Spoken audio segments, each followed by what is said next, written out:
Sa Caraga Region, abot sa 80,000 katao ang apektado at napilitang lumikas mula sa kanilang mga tahanan dahil sa nagdaang bagyong si Tino. Sa kabuuang bilang ayon sa Regional Disaster Risk Reduction and Management Council, nasa 43,000 families o 160,000 katao ang apektado ng bagyo sa may 330 mga barangay na dinaanan ni Tino.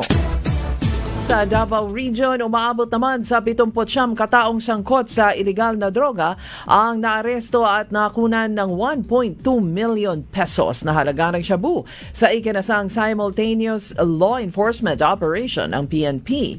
Kabilang sa mga nakumpiska ay marijuana at cocaine. Pinakamaraming nadakip ay sa Davao City na abot naman sa 42 at sumunod ang Davao del Norte na merong 19 na drug personalities.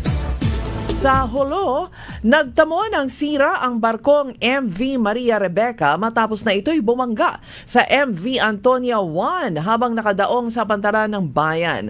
Malakas na hangin at malalaking alon ang dahilan kaya't nagbanggaan ang dalawang pampasaherong barko.